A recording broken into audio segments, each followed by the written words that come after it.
안녕하세요. 서울 S치과 최성원 원장입니다. 오늘은 앞니 임플란트에 관한 내용을 준비해봤습니다. 제가 이제 치과에서 일을 하면서 환자분들을 대하다 보면 앞니 임플란트에 대해서 부정적인 생각을 갖고 계신 분들이 많은 것 같아요. 어금니 같은 경우는 이제 식사도 해야 되고 하니까 당연히 임플란트가 틀니나 브릿지보다는 훨씬 낫기 때문에 임플란트를 별로 고민을 하지 않으시는데, 앞니 임플란트 하면은 잇몸이 올라가고 심미적으로 매우 보기가 안 좋고 소위 말해서 망한다 라는 생각을 갖고 계신 분들이 많은 것 같아서 제가 갖고 있는 생각들을 증례와 함께 한번 설명해보는 시간을 갖도록 하겠습니다. 앞니 임플란트, 즉 임플란트라는 걸 하게 되면, 임플란트는 결국 뼈에 식립을 해서 치아를 만드는 구조잖아요. 이제 앞니 임플란트가 자연 치아와 동일한 혹은 비슷한 신미성을 갖기 위해서는 치아가 발치될 때 상황이 어떤가가 굉장히 중요한 것 같습니다. 이제 앞니가 이렇게 있는데 옆에서 보면은 치아가 이렇게 있을 거란 말이에요.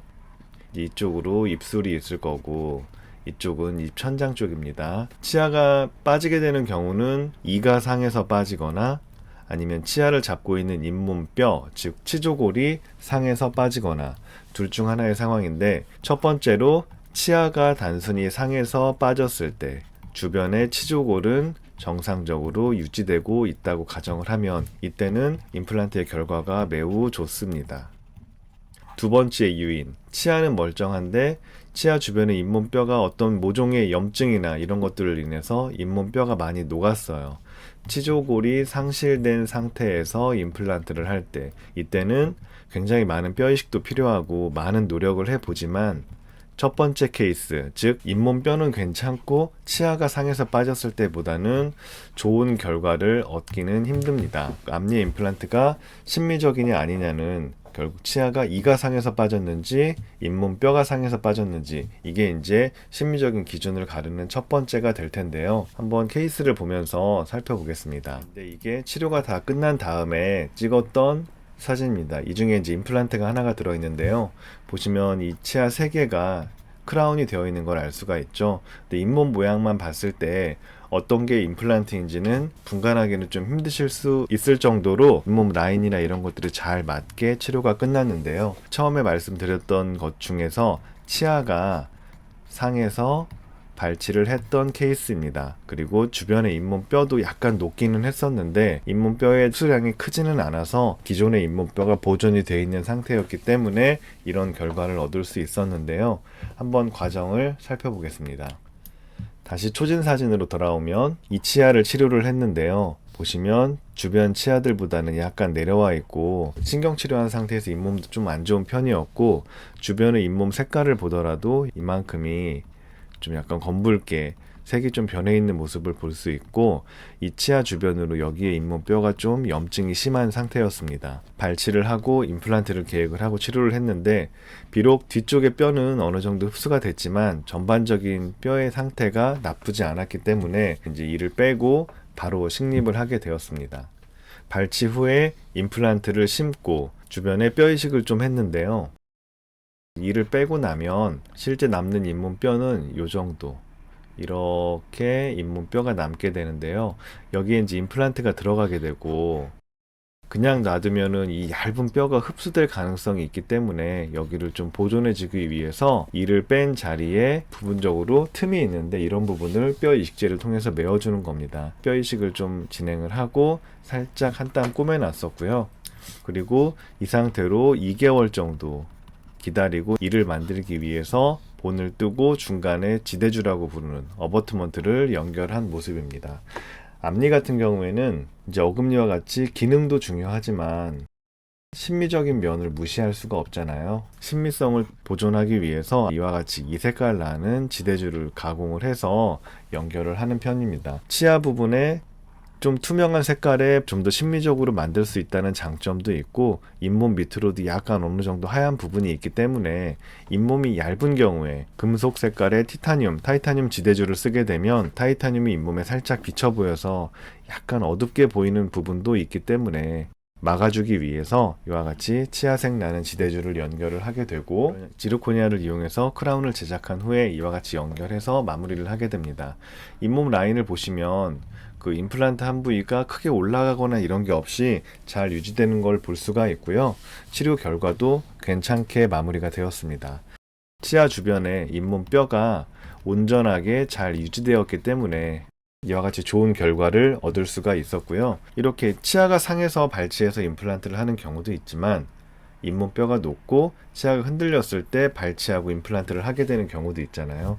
그 경우는 잇몸 뼈가 온전히 있을 때와 같이 자연스러운 결과가 나지는 않지만 그래도 나쁘지는 않습니다. 그런 케이스는 브릿지를 하더라도 이미 잇몸 뼈가 많이 녹아있기 때문에 치아가 길어지거나 심미적으로 보기 안 좋은 건 어쩔 수가 없거든요. 그래서 한 케이스 더 보고 설명을 더 드리도록 하겠습니다.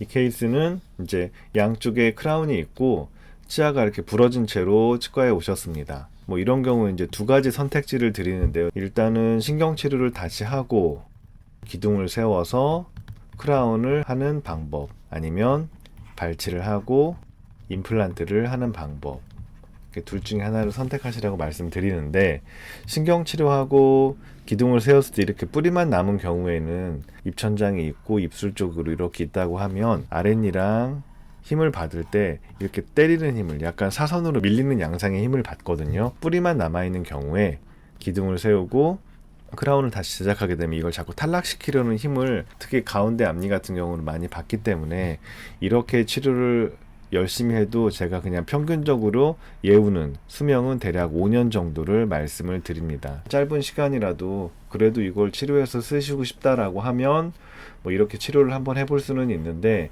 이렇게 치료하는 것도 적은 비용이 들어가는 건 아니어서 애써 치료했는데 한 3년, 4년, 5년 후에 이게 망가져서 오면 서로 좀 난감하거든요. 그래서 이제 뿌리가 너무 이렇게 없는 경우에는 그 발치하고 임플란트 하는 쪽으로 권하기는 하는데, 어쨌거나 이런 주의 선택지는 있다라고 알고 계시면 되겠고요. 이 케이스는 이제 기둥을 세워서 하진 않고 임플란트로 진행을 했던 케이스예요. 주변의 뼈는 잘 유지되고 있거든요. 그래서 이런 케이스도 만약에 치료를 하게 되면 결과는 괜찮다라고 예상을 할 수가 있겠죠.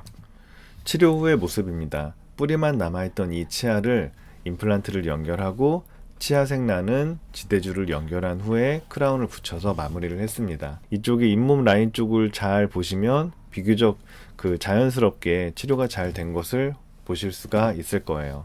치조골이 잘 유지되고 있는 케이스에서 임플란트의 예우는 좋다라고 자신있게 말씀드릴 수가 있겠고요. 그러면은 왜 임플란트를 하면 심미적으로 망가지고 앞니 임플란트는 절대 하면 안 되고 앞니는 브릿지가 최선이다라고 생각들을 하게 됐을까?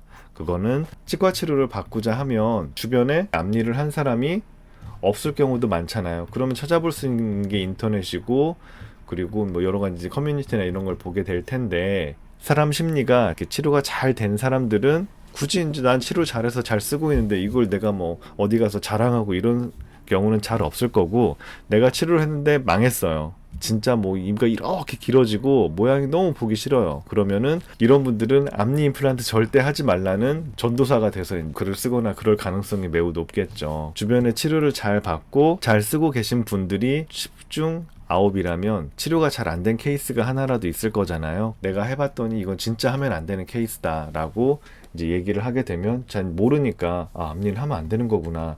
제가 생각하는 이제 앞니 임플란트는 절대 하면 안 된다라고 저희 치과에 찾는 환자분들도 이렇게 가끔씩 그렇게 생각하시는 분들 보면 결국 이러해서 그렇게 생각에 이르게 되지 않았을까라고 추측은 해보는데, 치료를 해서 앞니가 진짜 망할 것 같으면 아예 손을 대지는 않거든요. 대부분의 치과 의사들이. 그래도 완벽하게 자연치아가 있던 것과 동일한 결과를 낼 수는 없겠지만 그래도 이거보다는 개선시킬 수가 있겠다, 적어도 브릿지보다는 나을 수 있겠다라는 판단이 들게 되면 임플란트를 조심스럽게 권유를 할 수 있는 겁니다. 다음 시간에는 뼈가 녹은 케이스에서 어떻게 과연 진행이 됐었는지 그런 것들을 한번 살펴보도록 하겠습니다.